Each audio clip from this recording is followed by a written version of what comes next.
चलिए, time of supply अपन ने section 12(4) और 13(4) तक पढ़ लिया था, है ना। ये सारे केसेस अपन ने पूरे ले लिए हैं ना। अभी अपन को सेक्शन 12(5) और 13(5) पढ़ना है, और बाकी फिर 12(6) और 13(6), बस ये ही सेक्शन रह गए हैं टाइम ऑफ सप्लाई के लिए। तो सेक्शन 12(5) क्या है पहले समझते हैं। ये जितने भी केसेस हैं ये स्पेसिफिक केसेस हैं। एक तो सेक्शन 12(1) और 13(1) तो सिर्फ डायरेक्शन देता है कि आप फॉलोइंग प्रोविजंस फॉलो करते हुए टाइम ऑफ सप्लाई निकाल सकते हैं, ठीक है। ये काम का नहीं है अपने। 12(2) बात करता है फॉरवर्ड चार्ज मैकेनिज्म में कैसे टाइम ऑफ सप्लाई निकालेंगे। 12(3) बात करता है रिवर्स चार्ज मैकेनिज्म में कैसे सप्लाई निकालेंगे टाइम ऑफ सप्लाई। और 12(4) बात करता है वाउचर्स के केस में कैसे सप्लाई निकालेंगे। तो इनका ये कहना है कि अगर आप किसी भी तरीके से इन सब में स्पेसिफिक जगह पे अगर आप टाइम ऑफ सप्लाई नहीं निकाल पाते हैं तो उस केस में आपको सेक्शन 12(5) लगेगा। यानी कि इसको रेसिजुअल बात कर सकते हैं, रेसिजुअल सेक्शन बोल सकते हैं कि टाइम ऑफ सप्लाई अगर किसी भी तरीके से पॉसिबल नहीं है निकालना तो सेक्शन 12(5) को फॉलो करना होगा। तो यहाँ लिखा हुआ है where it is not possible to determine the time of supply under any of the aforesaid provisions the time of supply shall be. कैसे निकालेंगे टाइम सप्लाई। देखिए, कोई स्पेसिफिक केस बनता है कि सेक्शन 12(2) वाला बन गया या 12(3) वाला बन गया तो हम इसके हिसाब से निकालेंगे। लेकिन अगर ये नहीं लग रहे हैं, ये वाले केसेस कहीं नहीं फिट हो रहा है, तो फिर हम लगाएंगे सेक्शन 12(5) रेसिजुअल केसेस में। पॉसिबल ही नहीं है इसके तरीके से निकालना। तो फिर उन्होंने बोला है कि जहाँ पे सिंपल अगर बात करें कि जो असेसी है अगर वो पीरियडिकल रिटर्न फाइल करता है, चाहे वो मंथली कर रहा हो चाहे वो क्वार्टरली कर रहा हो, तो जब भी उसकी ड्यू डेट आएगी ना नेक्स्ट मंथ की, नेक्स्ट जो ड्यू डेट आएगी वो उस समय उसके टाइम ऑफ सप्लाई मान लेंगे, है ना। और इन एनी अदर केस में जब एक्चुअल में पेमेंट किया आपने उसी दिन टाइम ऑफ सप्लाई मान लेंगे। ये स्पेसिफिक केसेस क्या है। देखो, एक व्यक्ति होता है रजिस्टर्ड होगा तो वो पीरियडिकल रिटर्न फाइल कर ही रहा होगा, तो उसको उतना समय दिया जाए ना कि जब वो रिटर्न फाइल कर रहा था उसकी जो भी ड्यू डेट होगी, जिस समय वो रिटर्न फाइल करेगा, the date on which return is to be filed, जिस समय रिटर्न फाइल किया जाएगा वो डेट उसकी टाइम ऑफ सप्लाई मान ली जाएगी। लेकिन मान लो व्यक्ति रजिस्टर्ड नहीं है, पीरियडिकल रिटर्न फाइल नहीं कर रहा है, तो उस केस में एक्चुअल में जब पेमेंट किया था जिस तारीख को वो टाइम ऑफ सप्लाई मान लिया जाएगा, राइट। तो यहाँ पे सेक्शन 12(5) जो बोलता है वहाँ पे टाइम ऑफ सप्लाई किसको मान रहा है, पीरियडिकल रिटर्न फाइल कर रहे हो तो रिटर्न फाइल करने की डेट, और अगर रिटर्न फाइल नहीं कर रहे हो आप तो फिर एक्चुअल पेमेंट वाली डेट, ये टाइम ऑफ सप्लाई मानी जाएगी, राइट। अब इसमें क्या होता है, जैसे कि कई बार चीज़ें, जैसे गुड्स कॉन्फिस्केट कर लिया, रास्ते में गुड्स जा रहा था और गुड्स आपने ऐसा काम कर लिया जिस पे आपका लायबिलिटी बन गई, रिटर्न फाइल कर रहा होते तो जब भी रिटर्न फाइल करने की डेट आएगी जिस समय आप पकड़ाओगे ना उस वाली डेट को ही हम क्या मानेंगे, टाइम ऑफ सप्लाई मान लेंगे, जब रिटर्न फाइल करनी थी जिस तारीख को, राइट। लेकिन अगर आप रजिस्टर्ड नहीं थे, अनरजिस्टर्ड थे, तो जिस समय आपने टैक्स चालान पटाया यानी कि पेमेंट करा उसका टैक्स का, वो टाइम ऑफ सप्लाई मान ली जाएगी। तो ये बहुत सिंपल सा है सेक्शन 12(5). सेम ऐसा ही सेक्शन 13(5) है, कोई चेंज नहीं है। ये गुड्स के मामले में है, ये सर्विसेज के मामले में, राइट। एक साथ दोनों पढ़ रहे हैं अपन। इसके बाद अपन बात करते हैं सेक्शन 12(6) की, time of supply in case of enhancement in value on account of interest, late fee etcetera. तो मैंने इसको क्या लिखवाया था, एडिशनल पेमेंट। एडिशनल पेमेंट किस केस में लिखवाया था मैंने, एडिशनल पेमेंट कब होता है, जैसे कि आपने एक्चुअल में जब आपने ट्रांजेक्शन किया होगा तो उसका जो पेमेंट है वो मिलने में डिले हो गया। जैसे मान लो आपने सपोज किसी को 1 लाख का गुड्स सेल किया, अब 1 लाख का गुड्स सेल किया, इसका टाइमली पेमेंट नहीं आया, तो सामने वाला जो सेलर है वो क्या बोलेगा कि सर आपने टाइम पे पेमेंट नहीं किया तो इस पर हम डिले चार्ज लगाएंगे या इंटरेस्ट भी लेंगे या फिर पेनल्टी लगाएंगे। तो इसको कोई भी नाम से बोला जा सकता है, इसलिए मैंने इसको नाम दिया सिंपलिसिटी में एडिशनल पेमेंट। यानी कि जो एक्चुअल में पेमेंट आपका 1 लाख का है वो तो लेंगे ही, लेकिन इसके अलावा अगर आपने इसको लेट कर दिया पेमेंट देने में तो इंटरेस्ट बोलो, लेट फीस बोलो, डिले चार्ज बोलो या पेनल्टी बोलो, कोई भी नाम दिया जा सकता है। तो लेकिन ये एडिशनल पेमेंट है। जैसे मान लो 1 लाख का डिले हुआ तो आपसे वो क्या बोल रहा है कि आपने लेट किया है इसलिए 2,000 रुपये एक्स्ट्रा और दीजिए, तो 1 लाख के लिए टाइम ऑफ सप्लाई तो आप निकाल लोगे अकॉर्डिंगली रूल, वहाँ पे तो आपको कोई दिक्कत नहीं है। लेकिन बाकी 2,000 के लिए टाइम ऑफ सप्लाई क्या माने हम, जैसे मान लो 1 लाख वाला फॉरवर्ड चार्ज मैकेनिज्म में आता है, उसके लिए तो आपने निकाल लिया टाइम ऑफ सप्लाई क्या होगी 1 लाख के लिए, बाकी 2,000 रुपये जो एडिशनल पेमेंट किया है इसकी टाइम ऑफ सप्लाई क्या लें, ये क्वेश्चन है। तो वो लेंगे हम सेक्शन 12(6) के हिसाब से। तो सेक्शन 12(6) में क्या लिख दिया कि the time of supply to the extent it relates to an addition in the value of supply by way of interest, late fees और penalty for delayed payment of any concession shall be the date on which the supplier receives such addition in value. बात समझ में आ रहा है? यहां पे क्या लिख रहा है वो, the date on which the supplier receive such addition value, मतलब जब भी सप्लायर इस 2000 रुपये को रिसीव करेगा उस तारीख को ही हम टाइम ऑफ सप्लाई मान लेंगे। तो अभी आप लोग ना इस बात से परेशान मत होना, 1 लाख का ट्रांजेक्शन आपका जहां भी आ रहा हो वो तो अपनी जगह पे है, उसकी बात नहीं कर रहे हैं हम। बात कर रहे हैं सिर्फ ये 2000 का जो एक्स्ट्रा पेमेंट लिया जा रहा है, सिर्फ इस बात से कि वो पेमेंट डिले हुआ, इंटरेस्ट या बोल लो या पेनल्टी बोल लो या लेट फीस बोल लो। तो इन 2000 का लिए क्या बोला है कि जब सप्लायर जिस समय रिसीव करेगा उस तारीख को ही हम टाइम ऑफ सप्लाई मान लेंगे, राइट। तो इस तरह से ये 12/6 भी बहुत सिंपल है। तो 12/5 और 12/6 में कोई ज़्यादा दम नहीं है, राइट। सेम 13/6 भी यही बात कह रहा है, ये सर्विसेज के मामले में बोलता है, बस इतना फ़र्क है, बाकी सारी चीज़ें हो गई। तो इस यहाँ पर जाकर हम देख सकते हैं कि हमारा सेक्शन 12 और सेक्शन 13 कंप्लीट हो चुका है। और इस पर जो क्वेश्चन आते हैं इन जनरल क्वेश्चन आपको इन 3 में से आने की संभावना रहती है, बट ये 2 में भी अगर आ जाता है तो बहुत आसान है, इसमें कठिनाई कुछ भी नहीं है, राइट। आप एडिशन पेमेंट का जब भी जिक्र आएगा आप लोग वही टाइम ऑफ सप्लाई मानोगे जिस दिन वो रिसीव होगा, राइट। और यहाँ पे 12/5 में क्या बोलोगे कि रिटर्न अगर पीरियडिकली फाइल कर रहा है सामने वाला तो पीरियडिकल रिटर्न की डेट वो अपन को लेनी पड़ेगी टाइम ऑफ सप्लाई, या फिर पेमेंट की डेट, ठीक है। तो इसका आप ध्यान रखिएगा। ये दोनों प्रोविजन चाहे वो गुड्स के मामले में हो चाहे वो सर्विसेज के मामले में हो एक जैसे हैं, अपने को इसको अलग अलग नहीं पढ़ना है। अगर मैं बोलूँ सर्विसेज के मामले में क्या लिखा हुआ है तो 13/5 13/6 एक बार पढ़ लीजिए, एक बार देख लीजिए, उससे क्या आपका कॉन्फिडेंस बन जाएगा कि हाँ ये सेम है। 13/5 कहाँ पर है, पेज नंबर 120 पर 120 पर आप देखेंगे 13/5 लिखा हुआ है, सेम जैसा था वैसा का वैसा लिखा हुआ है, बस सिर्फ मसला ये है कि ये सर्विसेज के मामले में है बस, ठीक है। ऐसा ही 13/6 भी है एज इट इज़, ठीक है। ये बस गुड्स का मामला है, ये सर्विसेज का मामला है, इसके अलावा कोई फ़र्क नहीं है। तो बहुत सिंप्लिसिटी अगर बात करूँ तो टाइम ऑफ सप्लाई बहुत ही क्यूट सा चैप्टर है, जिसको अगर आप प्रॉपर तरीके से ग्रिप कर लोगे ना तो ये चीज़ आपके लिए आसान हो जाएगी। इसमें 1 नंबर तो छोड़ो 2-3 नंबर का क्वेश्चन बनने की संभावना रहती है और वो आता ही है। आप एग्ज़ाम जितने भी हुए होंगे इससे पहले के और आप मॉक टेस्ट उठा के देख लीजिएगा, टाइम ऑफ सप्लाई का क्वेश्चन कंपलसरीली आता ही है, राइट। आप इस तरह से स्किप मत करिएगा। इसके बाद एक सेक्शन और होता है सेक्शन 14। ये सेक्शन 12 और 13 टाइम ऑफ सप्लाई के 3 सेक्शन होते हैं, जिसमें से 2 सेक्शन अपन ने पढ़ लिए 12, 13 और अब मैं आपको जो पढ़ा रहा हूँ वो है 14। ये भी थोड़ा सा टेक्निकल है, इसको आप समझते हैं क्या है। बाकी ये सारी चीज़ें आसान है, इसको मैं अब यहाँ से अलग कर देता हूँ और उम्मीद करता हूँ कि इससे पहले जो भी क्लासेस हुई हैं जिसने भी स्किप की हैं वो पूरी देख लें, किसके माध्यम से, यूट्यूब के माध्यम से और गूगल ड्राइव के माध्यम से, ठीक है। जो भी उसकी परमिशन होगी वो यहाँ से मैं एक्सेप्ट कर लूँगा, मुझे एक बार कॉल कर लेना। चलिए इसके बाद करते हैं अपन सेक्शन 14। सेक्शन 14 में क्या बात है वो अपन समझते हैं। 14 एक्चुअल में आया क्यों, उसके पीछे रीज़न क्या था वो भी समझते हैं।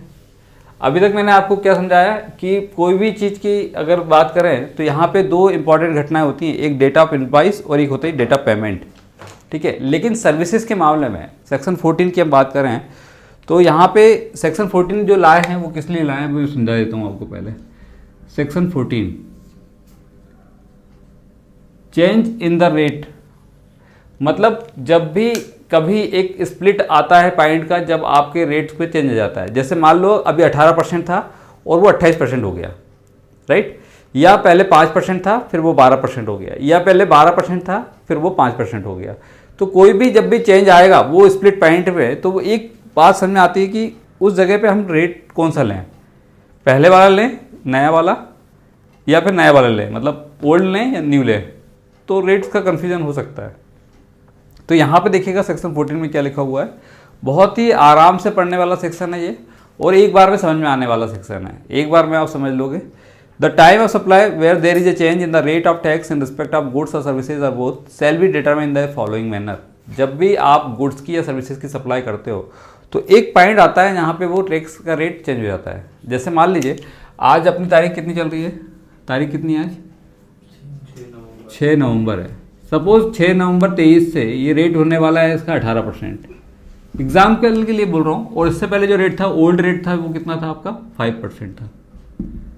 अब ये जो डेट है ये एक स्प्लिट टाइम है जहाँ पे आपका रेट चेंज हो रहा है, बस समझ में आ रहा है।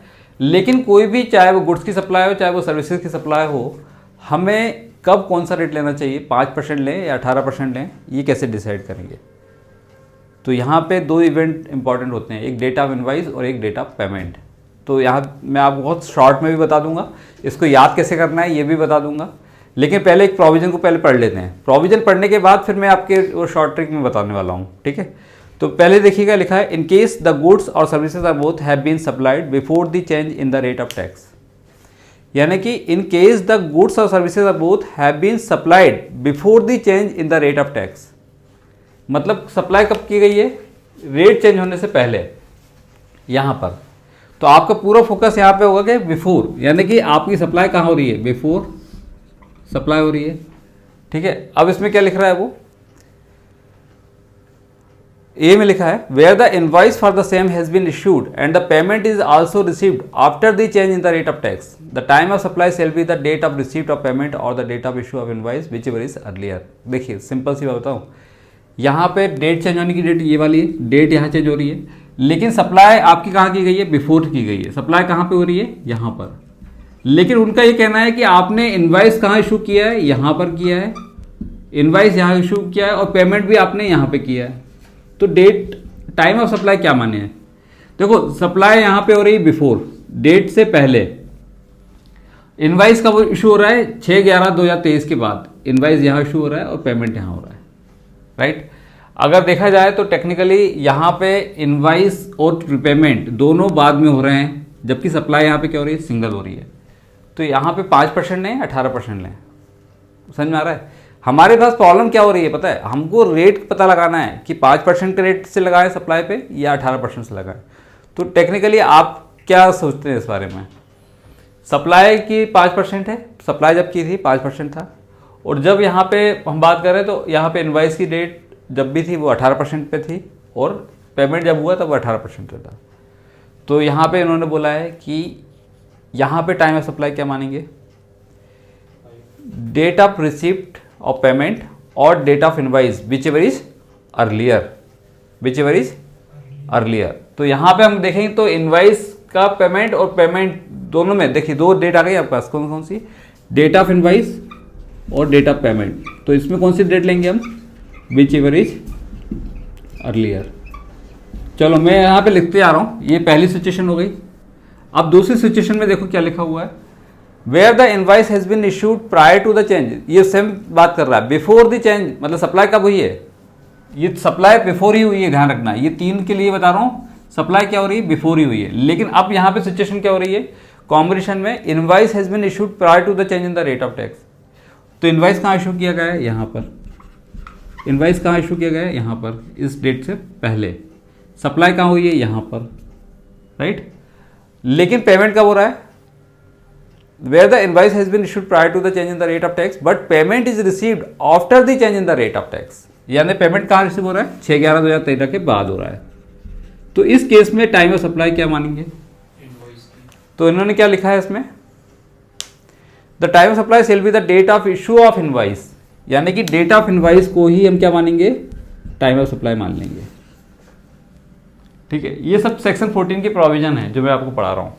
और उसके बाद 13 में क्या, थर्ड पॉइंट में क्या लिखा हुआ है कि सप्लाई आपकी बिफोर ही है, इसमें कोई चेंज नहीं हो रहा है, ठीक है।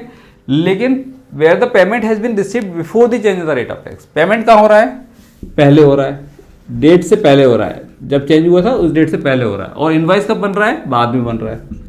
तो इसमें आपको टाइम ऑफ सप्लाई क्या लेंगे, तो उन्होंने बोला है कि डेट ऑफ पेमेंट को टाइम ऑफ सप्लाई मानेंगे। बात समझ में आ रहा है।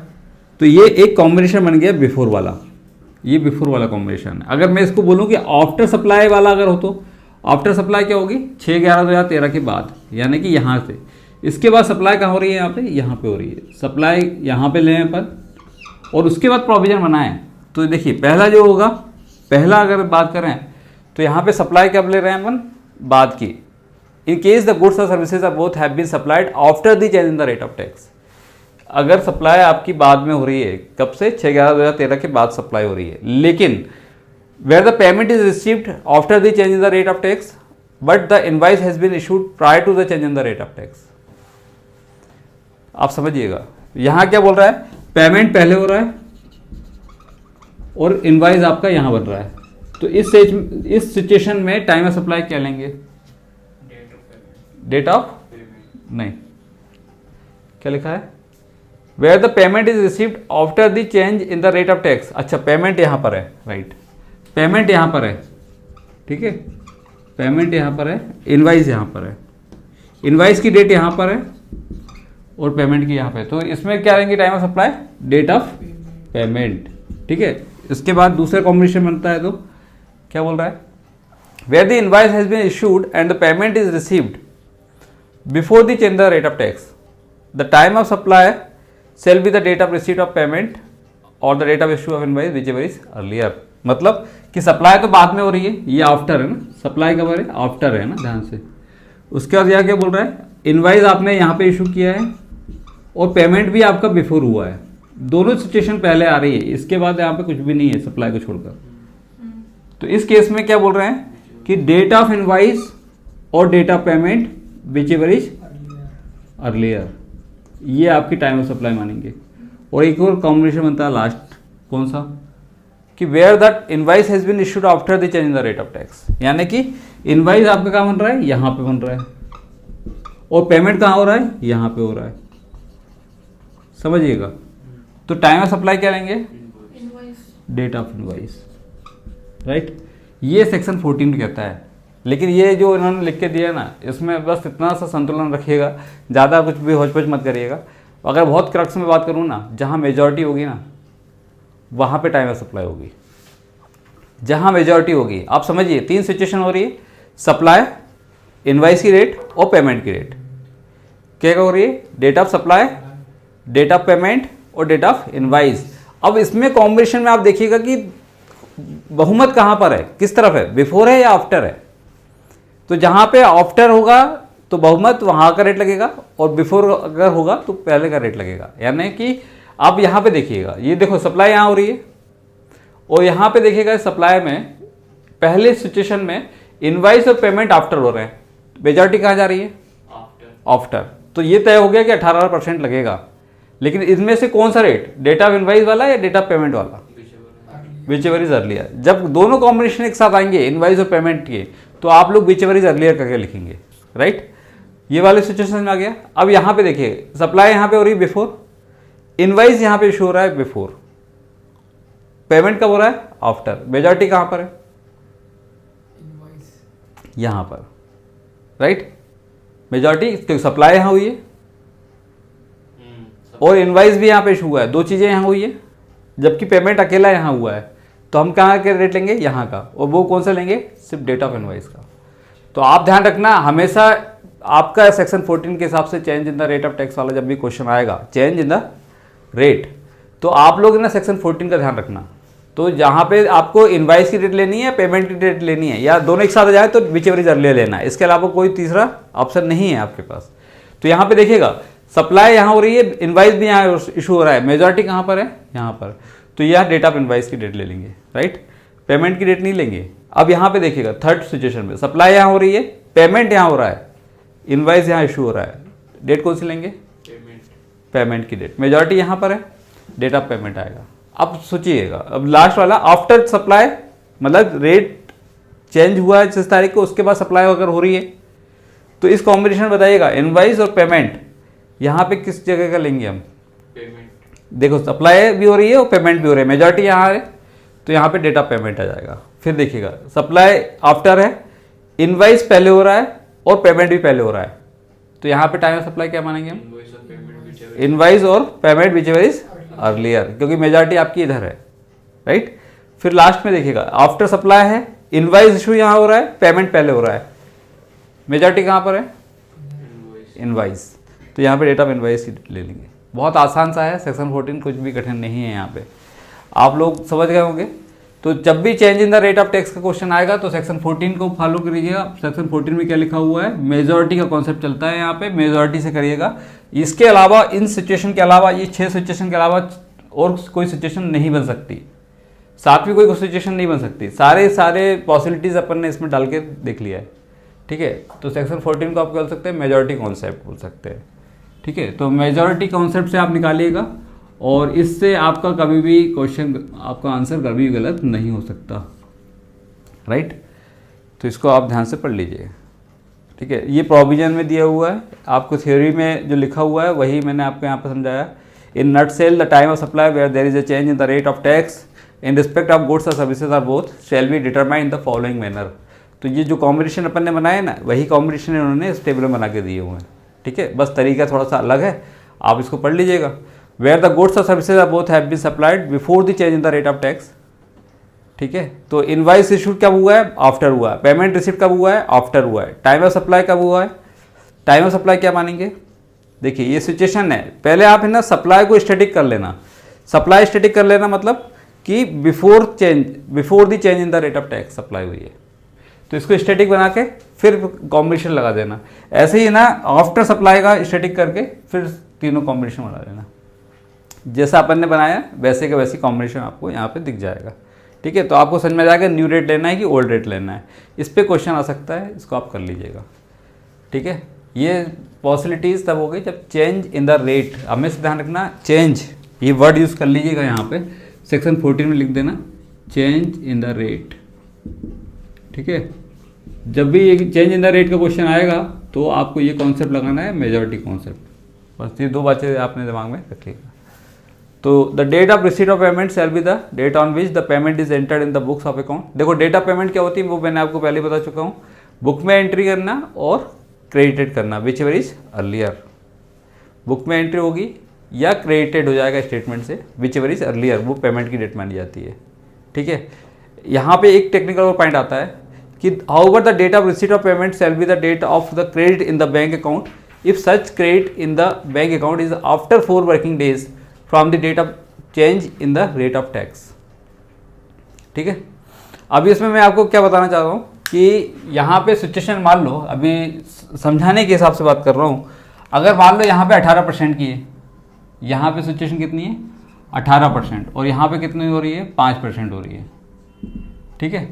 अब मैं आपको एक क्वेश्चन मतलब दे रहा हूँ, आप उसको सॉल्व करिएगा कि सप्लाई हुई है आपकी एक बिफोर, ठीक है, इनवॉइस शुरू हुआ है बाद में, ठीक है, और पेमेंट भी हुआ है बाद में।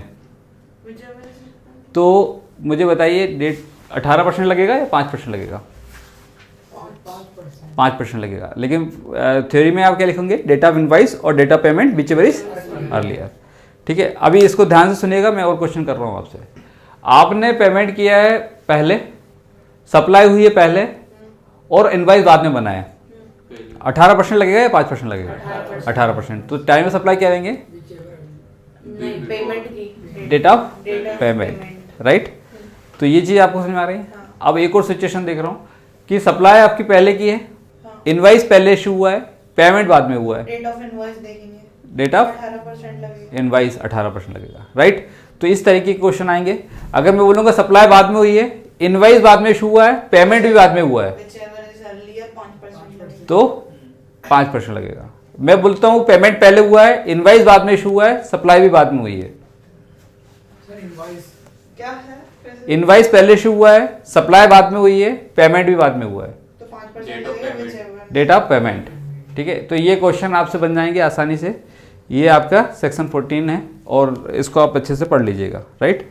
अब यहाँ पे एक और बात बताना चाहता हूँ, however the date of receipt of payment shall be the, देखो डेट ऑफ पेमेंट मैंने आपको बताया ना, बुक की एंट्री और credited whichever is earlier, ठीक है, बुक की एंट्री और date of payment whichever is earlier. अब मैं एक बात यहाँ पे कहना चाह रहा था कि अगर आप एक और सिचुएशन में आते हैं, सप्लाई आपकी बिफोर है जब 18% का रेट लगता था, ठीक है, और यहाँ पे इनवाइस बाद में इशू हुआ है और पेमेंट भी बाद में हुआ है, इनवाइस बाद में हुआ है और पेमेंट भी बाद में हुआ है। तो यहाँ पे 6/11/2013 की मैं बात कर रहा हूँ, यहाँ पे चेंज आया, राइट। तो इस सिचुएशन में आप क्या बोलोगे? डेट ऑफ इनवाइस और date of payment whichever is earlier, ऐसे ही करोगे। अगर मैं इनवाइस की डेट रखता हूँ, कितनी इनवाइस की डेट रखता हूँ यहाँ पे मैं 16/11 2023 और पेमेंट की डेट रखता हूँ मैं 3/11/2023। तो date of time of supply क्या मानेंगे? पेमेंट। Date of payment. तो यहाँ पे आंसर क्या हो जाएगा आपका टाइम ऑफ सप्लाई में? 3/11/2023, राइट। लेकिन ये पेमेंट की जो डेट थी ये मेरी बुक की डेट थी। क्वेश्चन कर रहा हूँ मैं आपसे, बुक की डेट थी। और ये जब एंट्री क्रेडिट हुई बैंक में जब क्रेडिट हुआ तो ये एंट्री कब हुई? 17/11। सर इनवॉइस पहले होगा ना? कैसा इनवाइस? तो पहले नहीं, इनवाइस पहले नहीं, 16/11 को हुआ है। डेट पहले लिखा जरूर है लेकिन डेट वो वाली है ना, लिख दिया है पहले, वो उसका मतलब नहीं है। तो आप अगर जैसे बोलोगे 16/11/2023 का इनवाइस इशू हुआ है और 3/11/2023 को पेमेंट हुआ है, ये सर्विसेज के मामले में जरूरी नहीं है कि इनवाइस पहले इशू हो। पेमेंट सर्विस गुड्स के मामले में रिमूवल के समय भी पेमेंट इनवाइस इशू होता है, लेकिन सर्विसेज के मामले में 1 महीने तक आप इशू कर सकते हो, ये अपन ने पढ़ाया हुआ है। और बैंकिंग, एनबीएफसी और फाइनेंशियल इंस्टीट्यूशन के केस में 45 दिन में कर सकते हैं। ये सेक्शन 31 बोलता है कि इनवाइस कब इशू किया जा सकता है। तो सर्विसेज के मामले में जरूरी नहीं कि आप पहले इनवाइस इशू करो। इनवाइस इशू करने के लिए पर्याप्त समय दिया जाता है, 30 दिन का समय दिया जाता है। तो वहाँ पे 30 दिन का समय नॉर्मल लोगों के लिए, सर्विस प्रोवाइडर के लिए, और जो बैंकिंग, एनबीएफसी और फाइनेंशियल इंस्टीट्यूशन होते हैं उनके लिए 45 डेज का समय दिया जाता है, ऐसा सेक्शन 31 में लिखा हुआ है। ठीक है, यहाँ पे लिखा हुआ है कि however the date of receipt of payment shall be the date of credit in the bank account if such credit in the bank account is after 4 working days from the date of change in the rate of tax. ठीक है, ये बोल रहे हैं कि इस पर्याप्त section 14 के लिए, सेक्शन 14 के लिए बोल रहा है वो, क्योंकि यहाँ पे प्लानिंग हो सकती है, इसलिए बोल रहा है कि आप डेट ऑफ पेमेंट क्या मानोगे? अगर डेट ऑफ पेमेंट आपका बुक की एंट्री और क्रेडिटेड की एंट्री, क्रेडिटेड की एंट्री मतलब कि बैंक स्टेटमेंट में अगर आफ्टर 4 वर्किंग डेज बाद रिफ्लेक्ट होता है तो हम बाद की डेट लेंगे। आप समझ रहे हैं यहाँ पे? जैसे मान लो यहाँ पे अगर आपका 3/11/2023 में आपका बुक में एंट्री है और 4/11/2023 में ही आपकी एंट्री कितनी हो जाती? सॉरी यार, 6 थोड़ी ना लिखेंगे यहाँ पे, 6 तारीख को तो आपकी सप्लाई हुई है। यहाँ पे जो डेट लिखूंगा वो कितनी लिखूंगा मैं? जैसे मान लो यहाँ पे जो डेट आई है मान लो 8/11 है ना, और ये मैंने लिख दिया यहाँ पे 9/11 को अपन ने क्या कर दिया, बैंक में क्रेडिटेड हो गया। ठीक है, तो इस केस में बुक और credited whichever is earlier, यानी कि 8/11 को हम क्या मानेंगे? डेट ऑफ पेमेंट मानेंगे। लेकिन वो क्या लिखना चाहता है आगे का, वो सुनिए। वो ये लिख रहा है कि जब आपका चेंज हुआ था ना उस तारीख से 4 वर्किंग डेज में अगर आपका पेमेंट 4 वर्किंग डेज, यानी कि संडे वगैरह को नहीं मिलाएंगे, संडे अगर होगा तो 5 दिन हो जाएगा, वो वर्किंग डेज काउंट करने खाली। 4 वर्किंग डेज में अगर आपका पेमेंट क्रेडिटेड नहीं हुआ, उसके बाद हुआ, मतलब कि जैसे 6 है, 4, 10, 11, 12, यहाँ पे हम मान लेते हैं कि 12 तारीख को ये क्रेडिटेड हुआ, तो क्या इस केस में बुक एंट्री और credited whichever is earlier का कॉन्सेप्ट चलेगा? पेमेंट का नहीं चलेगा। उनका ये कहना है कि उस केस में हम क्रेडिटेड की डेट को ही पेमेंट की डेट मानेंगे, डेट ऑफ पेमेंट मान लेंगे। क्यों? क्योंकि उन्होंने बोला है कि जिस तारीख को चेंज हुआ था ना उस तारीख के 4 वर्किंग डेज में आपका पेमेंट क्रेडिटेड हो जाना चाहिए। अगर नहीं हुआ तो हम क्रेडिटेड की डेट को ही डेट ऑफ पेमेंट मानेंगे। समझ में आ रहा है? ये कॉन्सेप्ट क्यों निकाला गया था, उसके पीछे रीजनिंग है। हालांकि वो रीजनिंग है, आपको थोड़ा समझाने की कोशिश करता हूँ, अगर आ जाए समझ में। तो प्लानिंग कर सकते थे लोग, प्लानिंग कर सकते थे कि देखो इस तरह की सिचुएशन है, जैसे अभी 18 है, ये 5% है, यहाँ पे सप्लाई बिफोर है और इनवाइस और पेमेंट बाद में है। ठीक है, लेकिन अगर इसमें ये प्लानिंग कर सकते थे कि मैंने क्या करना था, मुझे क्या करना था, सिंपल सी बात बता रहा हूँ मैं, ये अपने हाथ में होता है सर्विसेज के मामले में। ये जो इनवाइस इशू किया है ना, इस इनवाइस को मैं 16/11 में करा तो जरूर था, लेकिन मुझे यहाँ पे पेमेंट क्या करना था इस सिचुएशन में, जब मेरा रेट कम था, यहाँ पे सुनिए 5% था और यहाँ पे कितना है 18% है, तो मैं क्या करूँगा, 18 में आना पसंद करूँगा या 5 में आना पसंद करूँगा? 5 में। ठीक है, थोड़ा सा ना मेरे से थोड़ा स्लिप हो रहा है कॉन्सेप्ट, मैं बताता हूँ, उस रीजनिंग के कारण बता रहा हूँ। रीजनिंग आनी चाहिए आपको कि कैसे करना है इस चीज़ को। तो यहाँ पे पेमेंट की डेट और ये वाले ना, तो यहाँ पे मैंने क्या कहा, ये कौन सी सिचुएशन में आएगा ये समझ रहा हूँ पहले मैं। हाँ, ये जो सप्लाई बात हो रही है ये आफ्टर सप्लाई है, राइट। ये कहाँ पर है, यहाँ पर है। आफ्टर सप्लाई आपने मतलब चेंज इन द रेट आपके बाद सप्लाई की है आपने, लेकिन आप क्या चाह रहे हो कि 5% में आए हम, 18% में ना आए, तो आप क्या करोगे, प्लानिंग कर लोगे, शिफ्टिंग करोगे। क्या करोगे, इनवाइस को आप पहले यहाँ पे ले आओगे, राइट। इनवाइस को आप यहाँ पे ले आओगे, तो इनवाइस को आपने 16/11 की जगह आपने इसको क्या कर दिया, 5/11 कर दिया। ये आप कर सकते हो, आपके हाथ में है ये तो आप कर सकते हो। लेकिन अब आपको क्या करना होगा, पेमेंट को भी इधर लाना पड़ेगा, पेमेंट को भी इधर लाना पड़ेगा। क्यों, क्योंकि अगर मान लो आपने इनवाइस को यहाँ खिसका दिया तो आफ्टर सप्लाई ये हो गया, और पेमेंट यहाँ अगर हो रहा है तो ये बाद वाली डेट ले रहा है, यहाँ पे 18% का रेट लग जाएगा। तो आपने प्लानिंग क्या की कि यार एक काम करो, हमारे यहाँ से डेट ऑफ पेमेंट का मतलब होता है बुक में एंट्री और credited whichever is earlier. अब क्रेडिटेड आपका कब हो रहा है, 12/11/23 को। इसको तो आप चेंज नहीं कर सकते क्योंकि बैंक में जाके आप एंट्री चेंज नहीं कर पाओगे, लेकिन आप क्या करोगे, बुक में एंट्री चेंज कर दोगे। बुक में आपने क्या करा था, 8/11, तो 8/11 को आपने यहाँ पे अलग करके आपने यहाँ पे क्या कर दिया, यहाँ कर दिया।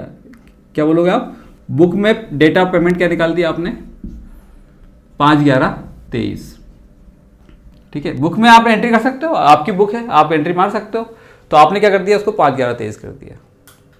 तो इसके हिसाब से अगर देखा जाए तो यहाँ पे इनवाइस और payment whichever is earlier के कारण आप क्या लग जाएगा, 5% लग जाएगा।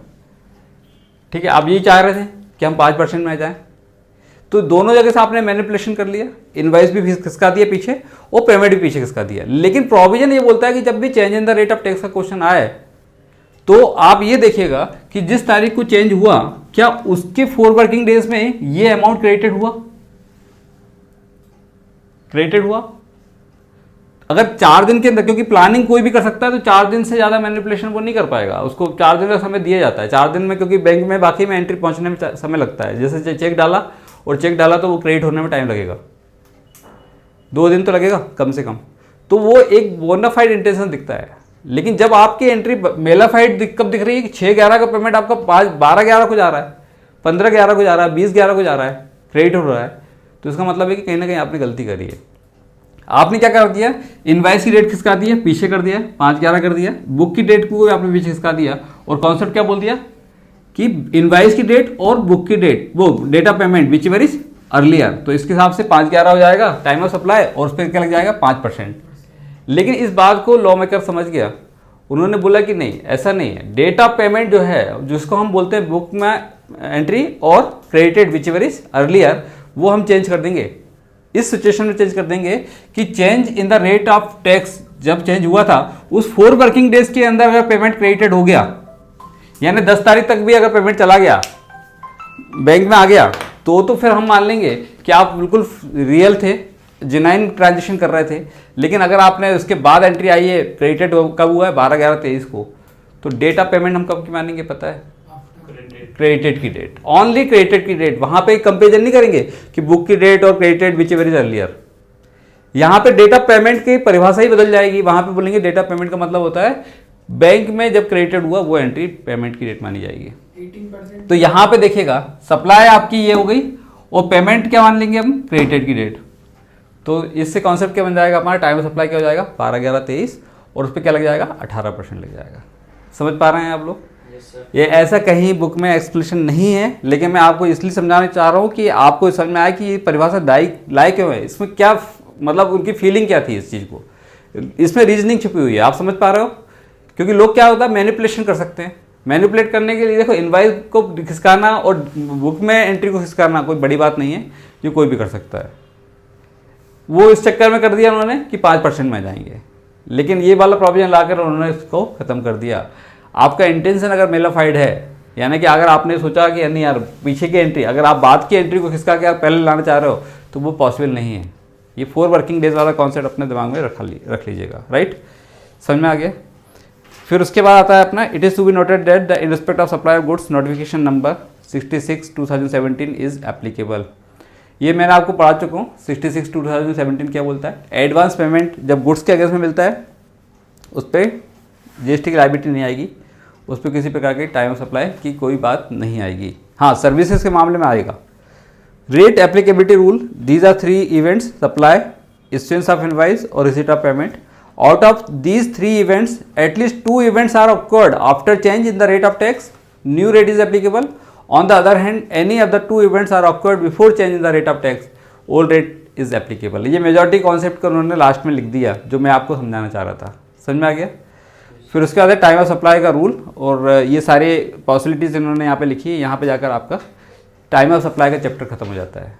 ठीक है, और आसान सा है। इसमें एक क्वेश्चन है सेक्शन 23 और क्वेश्चन नंबर 23, 24, ये 2 क्वेश्चन आप कर लीजिए। एक ही है ना, 23 है, हाँ 2 है, 23 और 24, ये आप कर लीजिए। इससे आपके सारे कॉन्सेप्ट क्लियर हो जाएंगे। ठीक है, अभी कर लें। चलिए इलस्ट्रेशन नंबर 23 देखिए। Rate of GST shall be 12%। क्या हो गया? लो बैटरी हो गया, कोई बात नहीं। इलस्ट्रेशन नंबर 23 पढ़ लेते हैं, एक क्वेश्चन कर लेते हैं, इसके बाद इसको रिकॉर्डिंग को अपन ऑफ कर लेंगे। ये चैप्टर खत्म हो चुका है, ध्यान रखिएगा। टाइम ऑफ सप्लाई वाला चैप्टर खत्म हो चुका है। चलिए कर दिया? चालू है वो तो बंद था क्या? नहीं, वो आगे उसमें वो आ गया था, पावर मोड ऑन कर रहा था। ओके, चलिए कोई बात नहीं। देखो इलस्ट्रेशन नंबर 23 पढ़िए। Rate of GST shall be 12% instead of existing rate of 18%। ठीक है, रेट ऑफ जीएसटी कितना हो गया? 12% हो गया। पहले कितना था? 18। 1 अप्रैल 2022 से चेंज हुआ। In case time of supply and applicable rate of tax shall be determined as under. तो मुझे बताइएगा, यहाँ पे क्वेश्चन का ये जो दिखा हुआ है कंप्रेहेंसिव है क्वेश्चन, आपको इस तरह से क्वेश्चन नहीं आएगा, लेकिन कोई भी सिचुएशन में डाल सकता है वो। पहला है सिचुएशन 1, सर्विस प्रोवाइडेड की गई है 25 मार्च 2022 को, इनवाइस रेज किया गया है 3 अप्रैल 2022 को, और पेमेंट रिसीव हुआ है 10 अप्रैल 2022 को। तो टाइम ऑफ सप्लाई क्या होगी? इनवॉइस की डेट। तो देखिए, आपको 1 अप्रैल 2022 को वो पता है कि रेट चेंज हुआ था। 1 अप्रैल 2022 को आप थोड़ा सा स्प्लिट करके रखिएगा टाइम को यहाँ पर, और उसके बाद बताइएगा 25 मार्च 22 पहले आएगा, मतलब सर्विसेज का प्रोवाइड की गई, सप्लाई पहले की है। इनवाइस कब इशू हुआ है? 3 अप्रैल को, यानी बाद वाला, और पेमेंट रिसीव कब हुआ है? बाद में 10 अप्रैल को। तो यहाँ पे टाइम सप्लाई क्या मानेंगे? क्या मानेंगे? इनवाइस और payment whichever is earlier. Date of invoice और date of payment whichever is earlier, क्योंकि ये कॉन्सेप्ट ये वाला बन रहा है। सप्लाई पहले की है और इनवाइस और पेमेंट बाद में हुआ है, तो इन दोनों में पहले जो होगा वो हमारा टाइम ऑफ सप्लाई माना जाएगा। रेट भी लिखते जाइएगा, आसान सा क्वेश्चन बनता है, कोई कठिन नहीं है। फिर सेकंड क्वेश्चन सिचुएशन पढ़िएगा। 25 मार्च 2022 यानी सप्लाई बिफोर हो गई। 29 मार्च 2022 यानी इनवाइस भी बिफोर हो गया। पेमेंट 12 अप्रैल 22 बाद वाला हो गया। पहले वाला क्या लेंगे हम?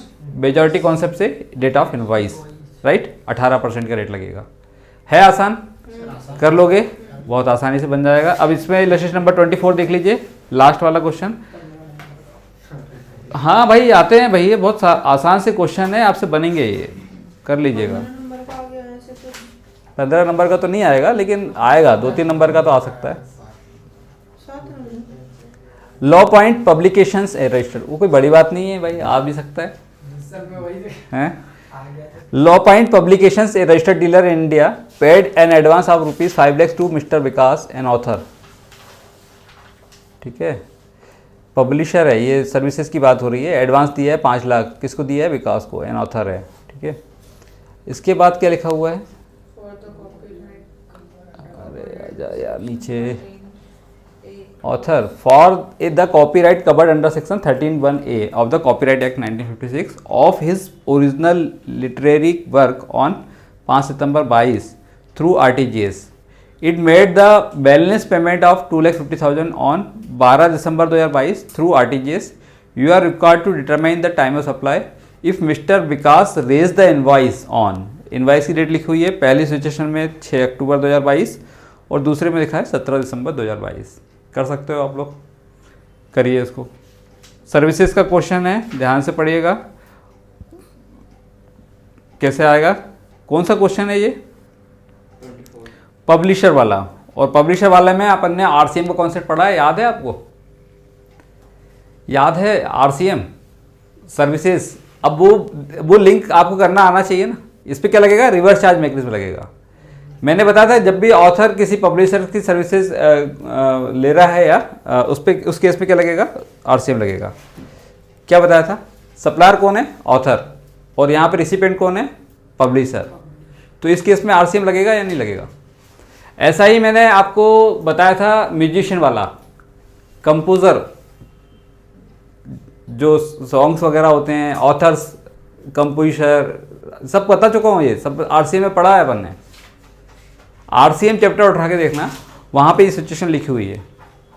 Supply of services by an author bye way of transfer और परमिटिंग द यूज और enjoyment of copyright covered under section 31A of the copyright act 1957 relating to original literary work to a publisher is liable for tax under reverse charge.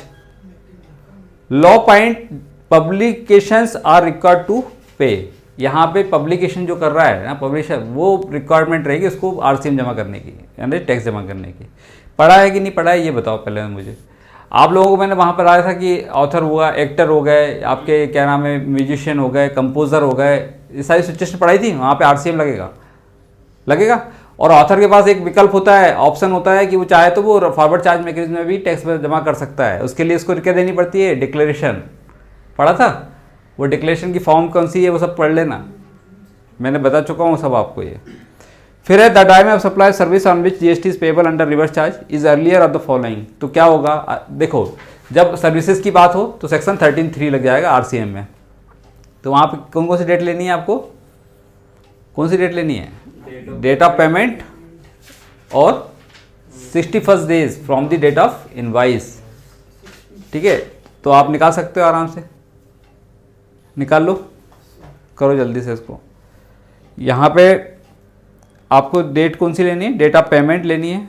और payment date क्या होती है, book में receipt किया उसकी date, और actual में debited हुआ है, डेबिटेड मतलब सॉरी रिसीव नहीं, पेमेंट किया, बुक में पेमेंट किया है आपने और एक डेबिटेड किया है। यहाँ पे पेमेंट की बात आती है। आरसीएम के एंगल सोचोगे तो रिसिपेंट के एंगल से सोचना है आपको, ये लेता नहीं है पेमेंट, पेमेंट देता है, और देने वाले एंट्री में क्या होगा, डेबिटेड, राइट।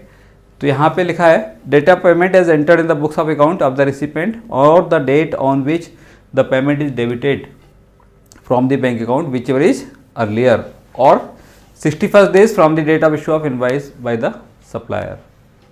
कर लोगे। पहली सिचुएशन में क्या होगा,